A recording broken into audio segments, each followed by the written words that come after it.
যদি তোর ডাক শুনে কেউ না আসে তবে একला चलो रे। कवि गुरु रविन्द्रनाथ टैगोर ने जब ये पंक्तियां लिखी थी तब शायद उन्हें ये नहीं पता था कि इन पंक्तियों का सहारा कभी बॉलीवुड को 21वीं सदी में लेना पड़ेगा। लेकिन ये बात कुछ हद तक सच भी है, क्योंकि द बंगाल फाइल्स को एकला चलो रे की राह पर चलना पड़ रहा है।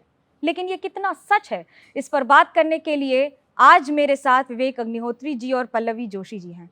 मूवी तो बन गई है, रिलीज के लिए भी तैयार है, लेकिन क्या ये बात सच है कि ये एकला चलो रे है? हाँ, देखिए एकला चलो रे तो मेरी लाइफ का ही मंत्र है साहब, जो इसीलिए ये फिल्म बनाते हैं। लेकिन थिएटर में तो एकला चलो रे नहीं चल सकता है, थिएटर में रिलीज़ भी होनी चाहिए। लेकिन आज ऐसा लग रहा है कि अगले 1-2 दिन में ही फिल्म रिलीज़ है, लेकिन थिएटर वालों पे बहुत प्रेशर है कि वो इस फिल्म को ना लें। तो और न्यूज़पेपर्स के ऊपर प्रेशर है कि हमारे एड्स ना लें, जो टाइमिंग होती है फिल्म की, टाइमिंग के एड्स। तो ऐसा लग रहा है कि थोड़ा मुश्किल जाएगी वहाँ पे बंगाल में इस फिल्म को रिलीज़ करने के लिए। और सबसे अफसोस की बात यह है कि फ़िल्म बंगाल के बारे में है और बंगाल में ही प्रॉब्लम होगा। और बंगाल में जितने भी लोग हैं इतना देखना चाहते हैं इसको, डिस्ट्रीब्यूटर कह रहे हैं कि अगर ये रिलीज़ हुई बंगाल में तो हिस्ट्री क्रिएट करेगी, और इसीलिए हमने इसको बंगाली में डब भी किया हुआ है फिल्म को। लेकिन I hope good sense prevails, क्योंकि जो लोग इसे रोकना चाहते हैं उनके भी तो घर के लोगों ने इसमें बलिदान दिया डायरेक्ट एक्शन डे में, जब हिंदुओं का जेनोसाइड हुआ। उनके ऊपर भी तो पीड़ा और दर्द उनका यही है। तो आई होप वो पॉलिटिक्स छोड़ के बंगाल के इतिहास का सत्य लोगों के सामने आने दें। पल्लवी जी, दीदी ममता बनर्जी महिलाओं के हित में खड़ी रहती हैं, लेकिन इस सिनेमा को रोककर क्या संदेश जा रहा है? देखिए, जो मैंने सुना, जो मैंने पढ़ा और जो मैंने देखा, इसमें बहुत फ़र्क है। जब हमारे ट्रेलर लॉन्च को वहाँ रोका गया तो जिस तरह से वहाँ पे महिला जर्नलिस्ट्स भी बहुत थी और जिस तरह से एक मीडिया फ्रेंजी एकदम से हो गया, सब मैनेजर के पीछे भागने लगे, सब पुलिस के पीछे भागने लगे, सब हमसे आके सवाल करने लगे, तो एकदम से इस तरह से भीड़ एकदम से हो गई थी कि उसमें जो महिलाएं थी, जो जर्नलिस्ट, उनको सामने आने में थोड़ी दिक्कत हो रही थी। कोई गिर गई, किसी को चोट आ गई, लेकिन किसी का उनकी तरफ ध्यान नहीं था और पुलिस का उनकी तरफ ध्यान नहीं था। पुलिस का सिर्फ एक ही उनके दिमाग में और एक ही उनको सामने दिख रहा था, वो ये था कि हमारा ट्रेलर रोकना। तो इस तरह की पूरी तरह से जो एक एपैथी मैंने देखी to women's wellbeing and security there, वो देख के तो मेरा बहुत दिल दुखा उस दिन। परमिशन वगैरह तो ली हुई थी, फिर दिक्कत क्या थी? दिक्कत उनको थी, दिक्कत हमको थोड़ी थी। और अगर परमिशन नहीं ली होती तो क्या एक 5 स्टार होटल में हम लोग इतनी बड़े कार्यक्रम का आयोजन कर पाते? सुबह साउंड टेस्ट हुए थे, वीडियो टेस्ट हुए थे, तब तो किसी ने कुछ नहीं कहा। लेकिन जैसे ही मीडिया के कैमरे भी वहाँ पे लग गए थे आके, मीडिया बैठ भी चुकी थी आके। ममता बनर्जी तो आरोप लगाती हैं कि मोदी राज में डेमोक्रेसी नहीं है, गणतंत्र खतरे में है। भाई, मैं तो अपने अनुभव से बता सकता हूँ, टिरनी तो मैं यहाँ देख रहा हूँ बंगाल में। और ये मैं ही नहीं कह रहा हूँ, आप किसी से पूछ सकती हैं। लोगों ने अपने जवान बच्चों को बंगाल से बाहर भेजना चालू कर दिया वहाँ पढ़ने के लिए। या आप किसी बंगाल में जाके किसी से भी पूछ सकती हैं, आपको वो खोल के बताएंगे ये बात। टिरनी तो वहाँ पे है। पुलिस को गुंडागर्दी के जो कैंपेन है उनकी, उसमें शामिल किया जाता है। और उसका एक छोटा सा एग्जाम्पल ये है कि बंगाल में आप जानते हैं क्लब कल्चर चलता है कलकत्ता में, तो लोग पुलिस और कोर्ट जाने की बजाय उन क्लब्स में जाते हैं और वहाँ पे टोलाबाज लोग उनको जस्टिस देते हैं। और जस्टिस हमेशा एक ही साइड में होती है, वन साइडेड होती है। एक्चुअली आपने जो पूछा था कि क्या हुआ, तो प्रॉब्लम ये हुआ था, बाद में जिन लोगों ने रोका ट्रेलर को उन्हीं ने मुझे बताया, सारा प्रॉब्लम 2 चीज़ों से था। एक तो फिल्म ट्रेलर में कहता है untold story of Hindu genocide, तो ये हिंदू जेनोसाइड शब्द से बड़े वो लोग उत्तेजित हुए। और दूसरा, फिल्म डेमोग्राफिक चेंज के बारे में बात करती है। तो ये शायद ये 2 चीज़ें जो हैं उनकी पॉलिटिक्स को एक्सपोज करती होंगी, तभी तो अगर आदमी डरा हुआ नहीं तो क्यों किसी चीज़ को बैन करेगा। दीदी, तृणमूल कांग्रेस को हिंदू शब्द से दिक्कत है। हाँ, हिंदू जेनोसाइड शब्द से दिक्कत है। और क्या कहा उन्होंने? और कहने लगे डेमोग्राफी चेंज की जो बात आप कर रहे हैं, ये इससे प्रॉब्लम है। सच है ना? ये तो आपने रिसर्च किया है जी। क्या रिसर्च में आया और जो आपने दिखाया है उसमें कोई अंतर है? नहीं, रिसर्च में और इसमें तो कोई, तभी तो फिल्म बनी इतनी बड़ी। देख, डेंजरस इसलिए क्योंकि मूवी रिलीज नहीं हो रही है या जमीन स्तर पर बदल गया? क्योंकि वो हर बार पे ठिकरा फोड़ देती हैं कहते हुए कि बीएसएफ सेंट्रल गवर्नमेंट के पास है तो घुसपैठ हो रही है तो सेंट्रल की जिम्मेदारी। राज्य सरकार इसमें कभी जिम्मेदार नहीं होता पिछले 11 साल में। अब इसका जवाब तो देखिए वही दे सकती हैं, बीएसएफ दे सकता है, होम मिनिस्टर दे सकते हैं, पर मैंने जो अपनी आंखों से देखा है, मैं तो बॉर्डर पे भी गया, बॉर्डर में क्यों जाना है, आप जो इंडिया का सबसे बड़ा हेरिटेज होटल है ओबेरॉयस जो वहाँ पे है, ग्रैंड होटल, राइट, आप उसके सामने देख लीजिए। कोई कह सकता है ये वर्ल्ड का वो होटल है जहाँ पे मतलब इतने बड़े बड़े फैसले हुए, ऐसी ग्रेट माइंड ब्लोइंग बिल्डिंग है, और उसके सामने आप चली जाइए, आपको डेमोग्राफी चेंज का क्या हाल कर रहा है कलकत्ता का, आपको देखना दिख जाएगा। ये जो पॉलिटिक्स है पूरी की पूरी, इसके कारण एक कल्चरल कैपिटल, फाइनेंशियल कैपिटल बर्बाद हो गया। वेस्ट बंगाल वो जगह जहाँ पे सिंगूर दिवस मनाया जाता है, पता है आपको ये बात, जहाँ से वो टाटा की फैक्ट्री हटाई थी, वो इस बात को सेलिब्रेट करते हैं कि उनने इंडस्ट्री को ख़त्म किया। आज भी किसानों को लेकिन 2000 रुपए दिए जाते हैं। जी जी। और आप देखिए कलाकारों का क्या हाल हो गया है, बंगाल जो कि इतने महान कलाकार पैदा करता था, सब खत्म हो गया है। So anyway, coming back to this, I think ये फिल्म जो है ये बंगाल, हर बंगाली के लिए बहुत इंपॉर्टेंट है, और ये जो फिल्म है भारत के लिए बहुत इंपॉर्टेंट है, ह्यूमैनिटी के लिए बहुत इंपॉर्टेंट है। डायरेक्ट एक्शन डे और नोआखली का जो हिंदू जेनोसाइड है उसका सत्य जब तक पता नहीं चलेगा, उस तरह की घटनाओं की संभावना हमेशा बनी रहेगी। पल्लवी जी, बहुत सारे ऐसे दृश्य थे कश्मीर फाइल्स में जिसने लोगों की रूह कँपा दी थी, एकदम सोचने पर मजबूर कर दिया था। बंगाल फाइल्स में वो ऐसी कौन सी बात है जिसने आपको कई बार सोचने पर मजबूर कर दिया या आंखों से आंसू आए? बंगाल फाइल्स तो पूरी की पूरी फिल्म ही उस तरह की है, क्योंकि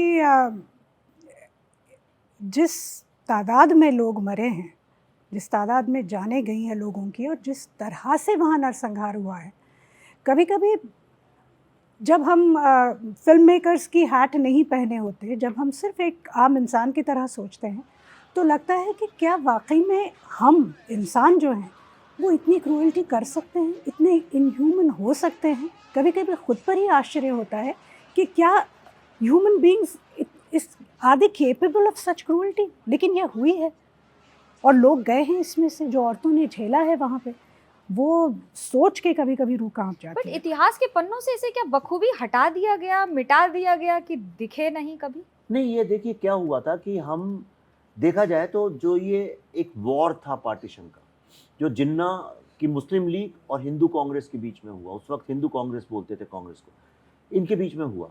जिन्ना ने बोला मैं वायलेंस से आपसे छीन लूंगा आपकी ज़मीन, और हिंदू कांग्रेस ने बोला नहीं, हम हिंदू मुस्लिम यूनिटी से तुम्हें ऐसा नहीं करने देंगे और भारत की जो प्राचीन सभ्यता है उसकी अखंडता को बना के रखेंगे। पर अल्टीमेटली हिंदू कांग्रेस हारी, मुस्लिम लीग जीत गई। तो जो भी नए नेता थे और जो प्राइम मिनिस्टर वगैरह बने, उन लोगों ने कहा कि we don't want to look कि हम डिफीटेड लीडर्स हैं, हम हारे हुए नेता हैं, हम फेल्ड लीडर्स हैं। तो इसलिए उन्होंने एक ऐसा नैरेटिव क्रिएट किया जो कि जिसने बहुत सारे सत्यों को छुपा दिया। महात्मा गांधी भी तो उसी समय उस बंगाल में थे। महात्मा गांधी तो खुद फेल हो गए थे, खुद ही बोलते थे, मैंने फिल्म में दिखाया, सर पीटते थे, कहते थे कांग्रेस में मेरी कोई सुनता नहीं है, हम हार गए हैं, आई फेल्ड। उन्हीं महात्मा गांधी का स्टेटमेंट है, न्यूयॉर्क टाइम्स में हेडलाइन छपी है, हिंदूज क्विट नोआखली और बी प्रिपेयर टू डाई। ये तो महात्मा गांधी का अपना स्टेटमेंट है, उन्होंने बोला, न्यूयॉर्क टाइम्स की हेडलाइन है ये, गांधी अपने फिल्म में दिखाया है, बिल्कुल रियल पेपर दिखाया है। इतनी दर्दनाक घटना है। मैं आपको एक बताता हूँ, हमने इतने इंटरव्यूज़ किए हैं।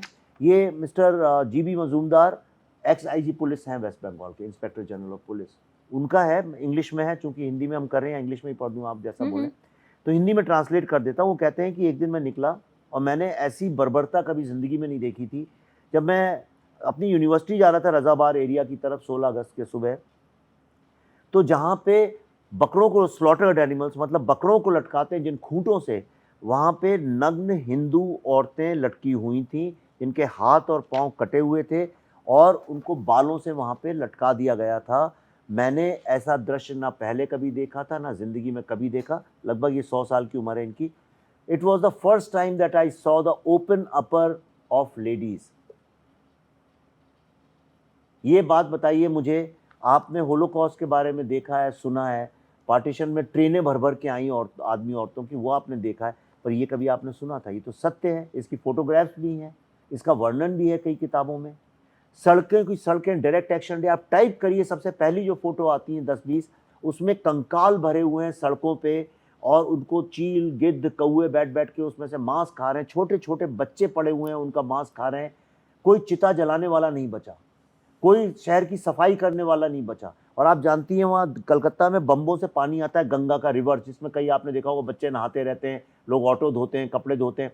वो पानी जब आता है टाइड के साथ आता है, वो है ना, टाइड के साथ, तो टाइड के साथ आता है तो ऐसा फ्लड हो गया था रेड कलर का, क्योंकि इतना खून था सड़कों के ऊपर, भर गया। एक्चुअली इन्होंने व्हाट्स नेम, मार्गरेट बूट ने लिखा है, in this great city as large as Detroit, vast areas were dark with ruin and black with the wings of vultures that hovered impartially over the Hindu dead. ये time and life magazine की photo journalist है, उसने लिखा है, ये उन्हीं की photo सबसे अधिक पॉपुलर। पिछली सदी से लेकर इस सदी तक क्या बंगाल में मुस्लिम तुष्टीकरण की इंतहा हो गई है? वो राजनेता लोग ज्यादा अच्छे से बताएंगे, पर मैं इतना जरूर कह सकता हूँ, डेमोग्राफिक चेंज तो आपने देखा? मैं आपके सवाल का ही जवाब दूंगा, मैं सवाल से नहीं हट रहा हूँ। इतना कह सकता हूँ कि हिंदू वॉइस जो है उसको लगातार पिछले 80 साल से 1905 से लेकर अभी तक उसको सप्रेस किया गया है, और आज भी वो नहीं बदला है। And it's a very dangerous. खतरनाक इसलिए क्योंकि बाकी लोग नहीं समझ रहे हैं जो बदलाव आ रहा है, या हमारा भी समझना और जागना जरूरी है? बिल्कुल हमारा समझना जागना जरूरी है, और इसीलिए द बंगाल फाइल्स फिल्म बनाई गई है, ताकि लोग जागें, सचेत हों। लोगों को जानना बहुत ज़रूरी है, समाज को जानना बहुत ज़रूरी है, क्योंकि जब समाज जानेगा तभी समाज कुछ चीज़ों की मांग कर सकते हैं अपने लीडर्स से, और तभी लीडर्स वही करेंगे जो लोग चाहते हैं।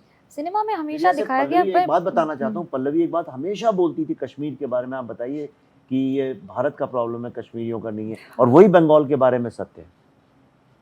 लोगों ने जब फिल्म देखी कश्मीर फाइल्स, तो सब लोगों ने कश्मीरी पंडितों के बारे में बहुत बोला कि इन बेचारों ने इतना झेला है, हमें पता ही नहीं था। तो जब भी हमारे साथ लोग इस तरह की बात करते थे, मैं हमेशा उनको कहती थी कि आप ये मत कहिए कि उन्होंने झेला है, ये तो हमारे लोगों ने झेला है, ये भारतीयों ने झेला है। तो कहते थे हाँ नहीं, पर वो थे तो कश्मीरी पंडित ही, उन्होंने ही झेला है। और मैं हमेशा उनको करेक्ट करती थी कि ये भारतीयों की प्रॉब्लम है, आप आइसोलेटेड मत समझिए कश्मीर को। और जब पहलगाम का इंसिडेंट हुआ, तब तो उसमें फॉर्चुनेटली कोई कश्मीरी पंडित नहीं था जिसकी जान गई। जान किसकी गई? भारत के बाकी लोगों की। कोई अलग स्टेट से, कोई अलग स्टेट से, पश्चिम बंगाल से भी उसमें लोग थे।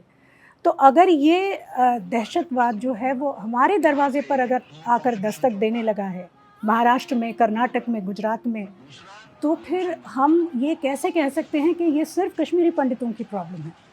ठीक उसी तरह मैं सबको ये भी कहना चाहती हूँ कि जब द बंगाल फाइल्स आके देखें लोग, तो ये ना समझे कि ये बंगालियों की फिल्म है और बंगाल कुछ अलग प्रदेश है, हमसे बहुत दूर है। ये भारत का हिस्सा है और सदैव भारत का हिस्सा इसको रहना चाहिए। आप इस माइंडसेट से देखिए और उसी से आपकी चेतना उसी से जगनी पल्लवी चाहिए। जोशी अपनी एक्टिंग से सबको रुलाती हैं। पल्लवी जोशी कब रोई हैं? जब दर्दनाक स्क्रिप्ट सामने आती है, दर्दनाक सत्य सामने आते हैं, तो रूह कांप जाती है, रोना आता है। लेकिन उस रोने पर काबू पाके आपको एक इतनी बेहतरीन आपको फिल्म बना के लोगों के सामने रखनी पड़ती है, जिसमें आप पूरी तरह से निष्पक्ष होके उन इमोशंस को आपको सही तरीके से लोगों के सामने रखना पड़ता है। मेरा आखिरी सवाल आप दोनों से, पैसा की प्रशंसा?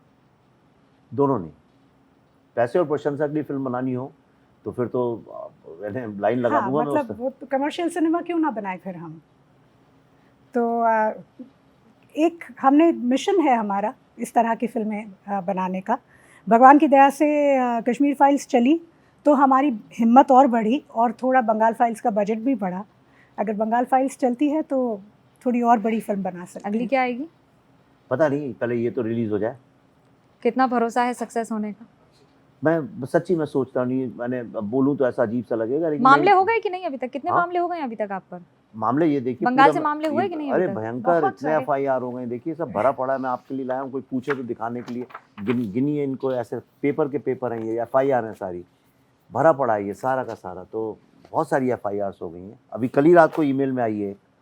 पर ठीक है, वो डिमोरलाइज करने के लिए आपको, आप तो जानते हैं, आपके ऊपर भी हैं।